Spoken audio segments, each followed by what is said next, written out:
Hi everybody, Steve Colescott for EliteFTS.com. We're doing a video roundtable. We have some of our team members mixed in with some guests. And we're going to talk a little bit about, we have people from a variety of sports, mostly powerlifting. We have some from the bodybuilding world, some that do figure, some that do strongman. The question here is, what do they love about their sport? What would they like to change? And what type of change would make it more popular? I would agree with everyone on the team here with the negative comments on the internet. I feel like social media has really killed powerlifting. At the same time, it's really thrown it out there for people to see, but they're not seeing it from the right view. I ignore it completely, all of it. I don't pay attention to a lick of it, not one bit. Someone says a comment about me, I don't even look at it. I don't even know where to look. I don't even click on it. Nothing happens. So I think that's your best route to go. Just ignore it all. I want everyone to do well. You're 10 times stronger than me. I want you to be 20. I want everyone to do well, and that's what the sport is about. We're all here on common ground. We all might have came from different backgrounds, but this sport heals you from within.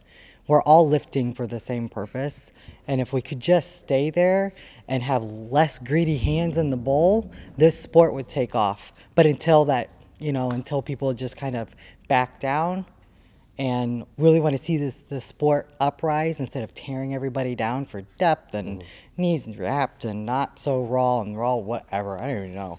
But it's just, it really needs to go the other direction quickly because there is more people in the sport than ever. The community is growing.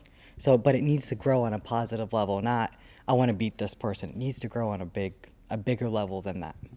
Okay. Jen. Okay, so I think one thing I love about it is that when you're powerlifting, since there is such an internal aspect to it, it's not bodybuilding, but it's still, they're both very internal in their own ways, is that it's kind of like a puzzle. So you've made these mistakes in your last meet, and now you have to think about how you're gonna solve them through training. And so I guess the scientist in me really loves that aspect of just kind of identifying it and solving. On the note of changing / things I don't like, I don't really want to use don't like, but I guess kind of in line with what Molly was saying is I wish there was more of an appreciation between the average gym goer and what powerlifting is, because we can all squat, hopefully, if there's an injury, probably still work around it, find a modification, but squat, bench, and deadlift are things that can be learned quite easily, I think, and that if the average gym goer could realize, hey, I can do this sport where I empower myself. And I think there's something to be said of picking up this heavy weight that you didn't think you could do before. I see it in my students all the time. If I'm teaching an intro-level strength lab, they pick up this heavy dumbbell they didn't think they could do, and then I've got a group of students cheering that have never met one another before until the class. It's an amazing feeling. And so I guess along the lines of not disliking but wishing we could kind of work to fix would be just getting that gym goer to see, hey, powerlifting is amazing, versus these preconceived notations that they might have about, oh, powerlifting is, steroids, heavy weights, and bloated faces, because it's definitely absolutely not that.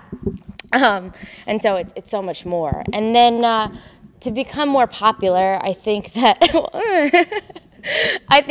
to become more popular, I think that it would be really amazing if once we kind of got everyone on the same page, just this idea of doing more things like learn to train, where novice lifters realize, hey, like it's okay to be nervous, and kind of educating people on it's good to be nervous, but it's also great to kind of step out there. So more things like that I think are very helpful.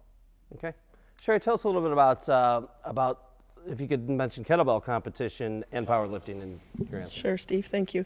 What I like about the powerlifting aspect of it is that there's no age limit, and I think I'm going to look around here and admit out in the open that I'm the oldest one here, I'm pretty sure. I didn't start powerlifting until I was 52 years old. Next week I'm going to be 53 years old. My first, what really is the camaraderie around here, and what I'll really never forget in my life is the powerlifting experience here in August, where I pulled a 370-pound deadlift, and to me, that wasn't the joy. What the joy was I had Julie Ladusky, Marshall Johnson, and Molly Edwards cheering and clapping for me, and I've never had that in my life.